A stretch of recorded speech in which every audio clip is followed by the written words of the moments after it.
If you're anything like me, then you've probably got 1,000,001 different things on the go at any one time, and you're constantly fighting and flight between all of them to try and spin as many plates as possible to keep the business afloat and moving forward at some pace. And therefore this video, how to overcome a perhaps significant to-do list, might be just what you've been looking for. Now, don't get me wrong, I'm all for priorities, I'm all for targets and deadlines, and I cannot tell you how important it is to be able to have a to-do list.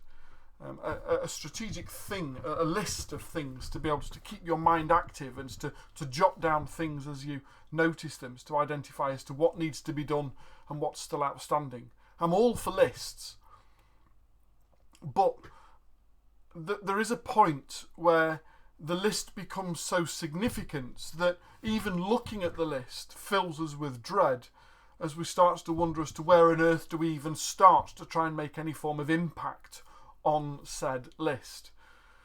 So today I want us to share a few things with regards to how to be able to get back control and to stop procrastinating by not doing anything because we're fearful of spending any time at all doing the wrong thing, when yet there are so many things still to do.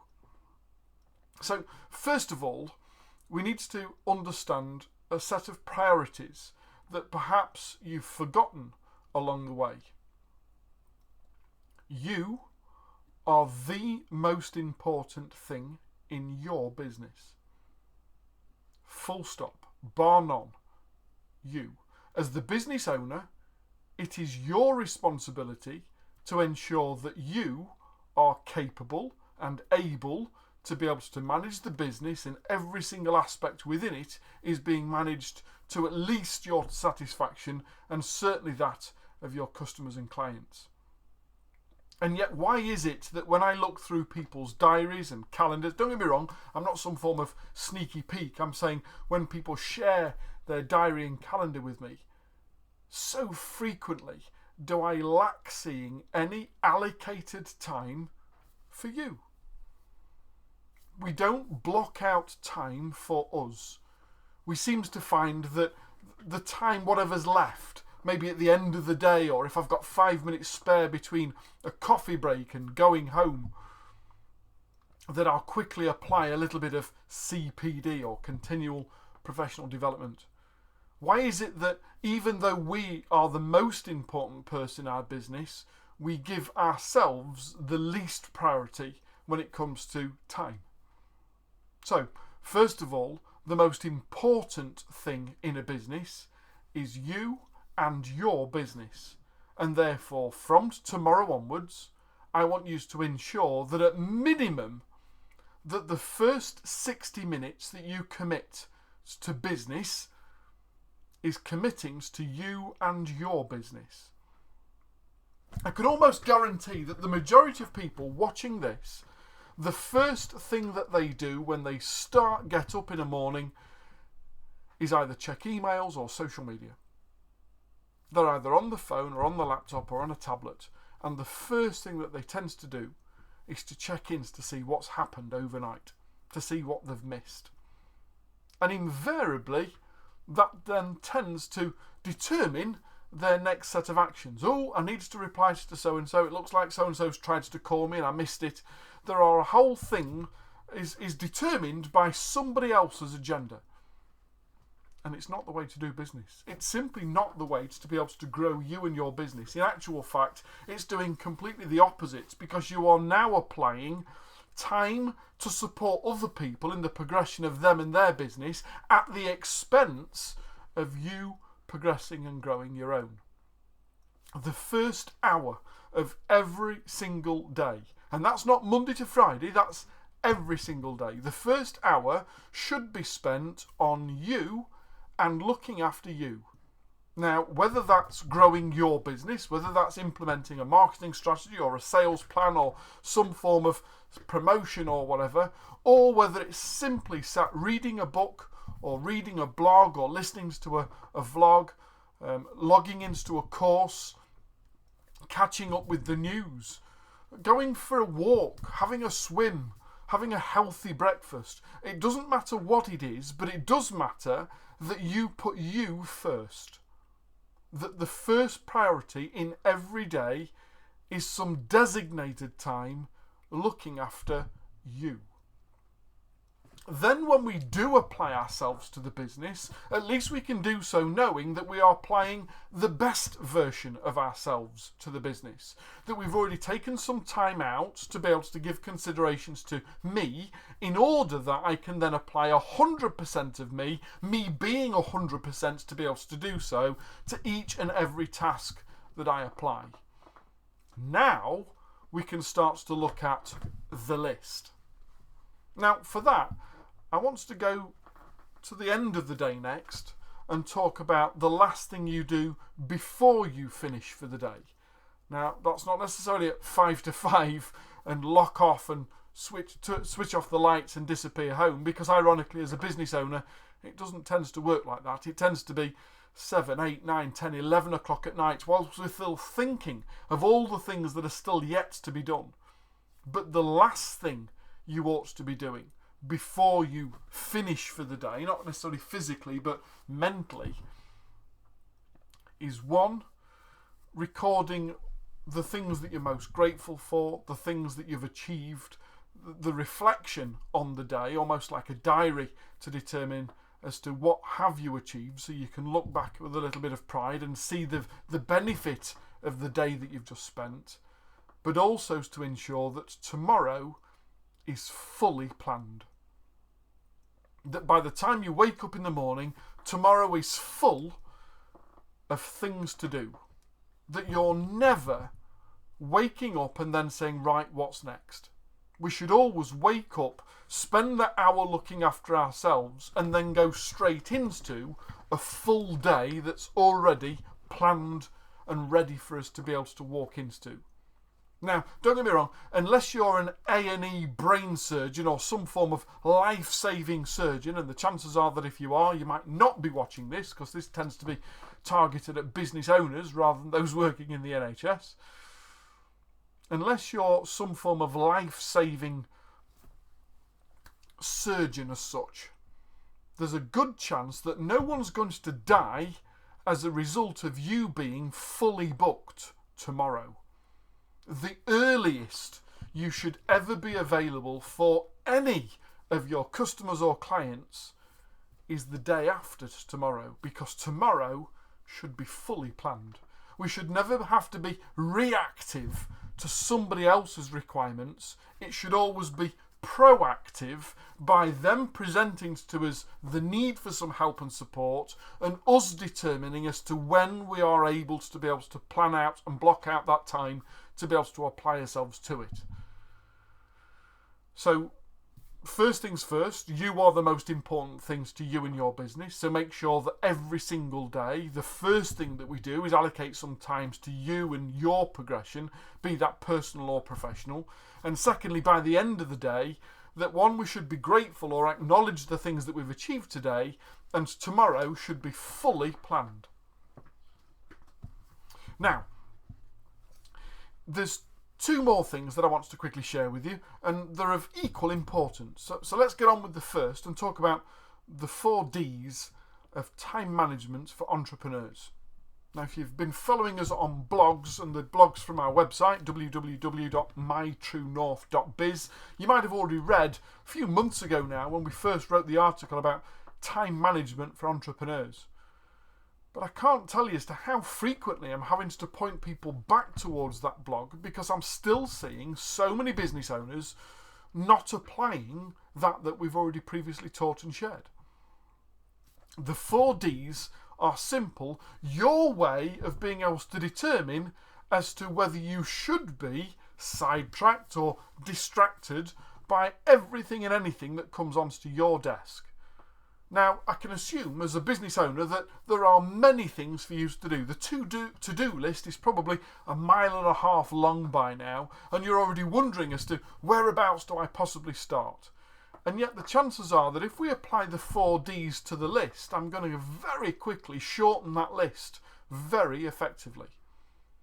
So if you're going to apply the 4 Ds of time management for entrepreneurs, you must apply them in this order. You cannot deviate from this, even though the letters are the same. The meaning of them and the importance of them cannot be stressed highly enough. The first D, when something lands on your desk, when the email comes in or the phone goes, when something happens where somebody else is requesting you and your time and your thoughts and consideration, effort and application, the first D that we should do is quickly think, can I delete this? Is this have got any relevance to me whatsoever? Because I can almost guarantee if we were to go through your inbox in any great detail, there's a damn good chance that a lot of the stuff that's in there is nothing to do with you or your business or your progression right now. If we went through your inbox, I can almost guarantee that a lot of the stuff that you either signed up for previously and just haven't got time to read anymore, so it just sits there in a folder and just gathers space, or it's stuff that's just no longer relevant. It's stuff that isn't relevant to you and your business right here and right now. And yet it continues to ping, ping, ping, and distract you from the things that are really important. There's a damn good chance also that there are many people out there that see you as the easy touch. That see you as the, rather than working it out for themselves, I know, I'll just go and ask. And it's far easiest to trouble you for an answer than it is for them to work it out for themselves. I'll just nip and, have you got 5 minutes? It's never 5 minutes, we know that. And yet the majority of people are sending you stuff because it's of value and relevance to them. So the first question, when anything arrives on your desk or in your phone or something that's distracting you from the things that you really ought to be doing, is can you afford to delete this and just simply move on? Can you unsubscribe, get rid? Has it got any real relevance to you and your business right now? And if it hasn't, scrap it, delete. Now, I'm not suggesting that you should just simply block, delete everything in the inbox and start again, because there's a damn good chance that some of the other stuff that's there is of relevance and importance. It might be stuff from the bank, it might be stuff from the marketing or the sales team, it might be stuff from customers or prospects. The stuff that is happening within our businesses that we do have to apply some time and effort to. And therefore, if we can't apply the first D, and only if we can say, no, definitely of importance, needs to keep hold of that, we can move on to D number 2. The second D is simply delegate. If I can't delete it, then who else could be responsible for dealing with this other than me? Now, think about that for a second. You've got a team of people, either directly in the business or associated with the business, or family and friends and connections and the likes. Who else could be the one that's responsible for handling this inquiry, handling this, other than you? So your first touch is to be able to acknowledge the fact that it's been received and signpost it to the right solution. So the connection is still with you. They still see you as providing them with the answer. They're still happy the fact that you've had some form of engagement with this, but in actual fact it's not you simply putting the email back down again, going off and doing the packing of the product yourself. It's about being able to ensure that we've got the right people in place in order to be able to allocate problems to resources, that the solution is provided and it's provided through you but not by you. So who could we delegate this to? And I'll come back to that in a second.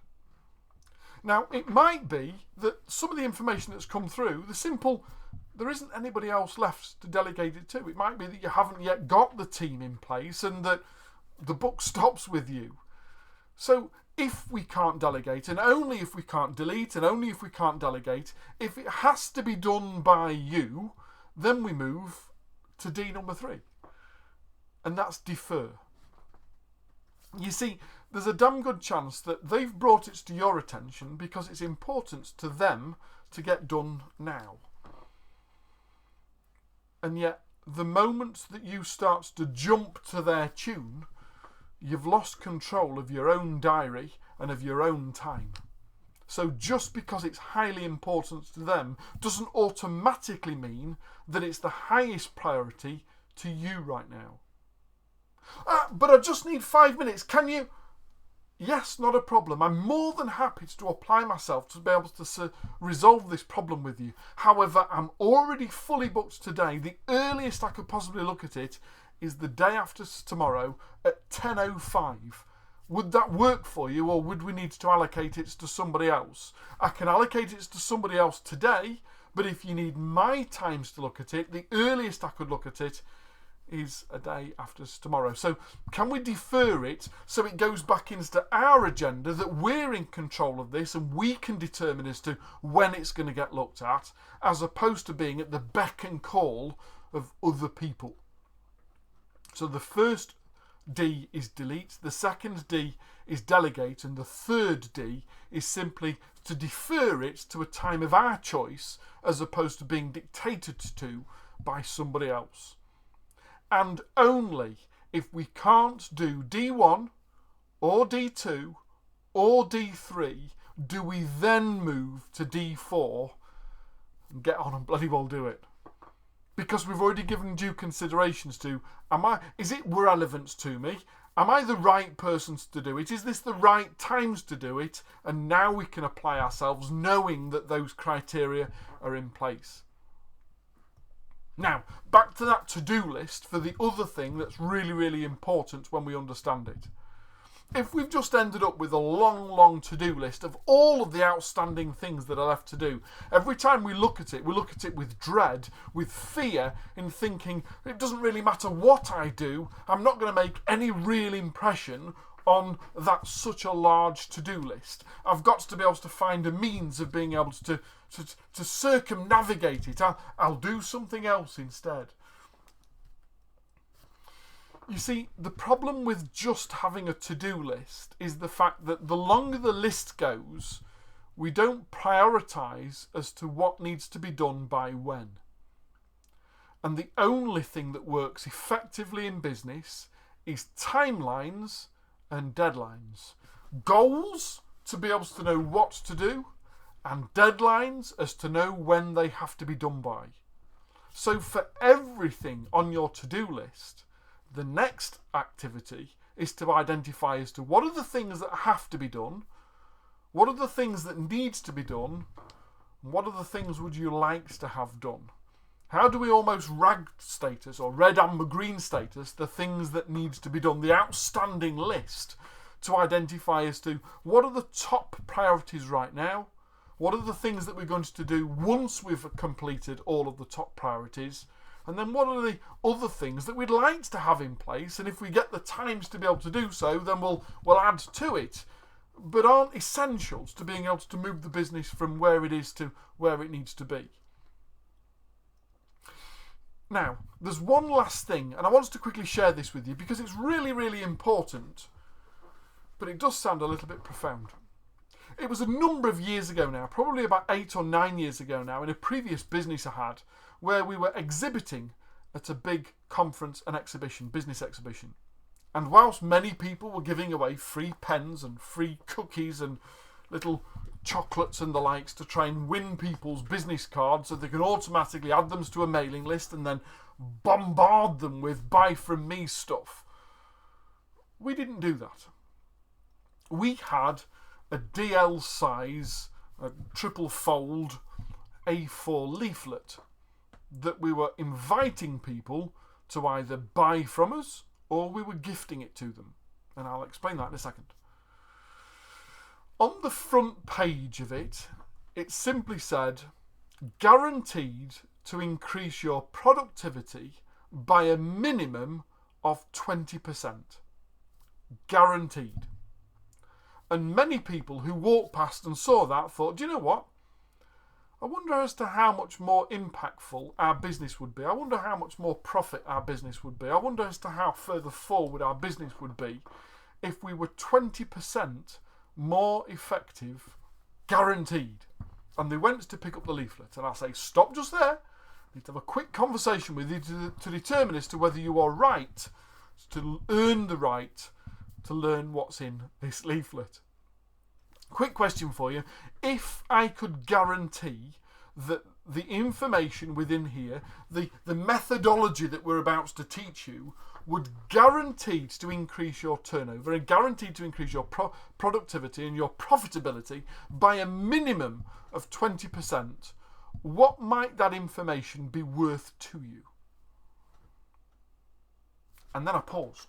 I simply waited for them to give consideration to that. And there was a few people that could see the gimmick and said, well, I'd give you 100 quid for that. Other people gave it some proper consideration, some real consideration. Well, if we could be 20% more productive, if we were 20% more effective across the business every single day, and it was guaranteed, that'd be worth... One chap told me that he only had a £30,000 limit on his credit card and he was unsure as to whether he could afford to be able to buy that information for the value it would have for him and his business. But we settled on a gentleman's handshake that I was going to sell him the information for £10,000. But it was guaranteed. And if, having applied this, it didn't generate a minimum of 20% more productivity, that I would happily gift him back his £10,000 investment. And the guarantee and the handshake and the willingness to be able to exchange was sufficient for him to be able to have some real consideration and to move forward with this exchange. First of all, on the next page, on the step 1, it said the first things to do is to write down a list of all the things that have to be done tomorrow. We prioritise all of the things on our to-do list and we identify as the things that must be achieved tomorrow. With me so far? Cool. The next one, when he turned over, he was shocked to see that there's only a 2-step process to this 20% guarantee. He said, don't stop work until the list is complete. Because I can almost guarantee that because we have too much on our list, we invariably do too little on our list. And it's because we don't know what to do, when to do, how to do, or why to do. So today I've tried to show you as to how to be able to simplify the list, and I'm all for lists, but I'm also for targets and deadlines. Therefore, off the big list, determine as to what's really important and has to be done, and make sure that you prioritise your time by applying the 4 Ds to concentrate your efforts on the things that matter most. Hope that helps. If you'd like to be able to look at the blog, just visit www.mytruenorth.biz blogs and then type into the search bar time management for entrepreneurs. That's Jay Allen from My True North. Look forward to being able to speak to you real soon. Take care.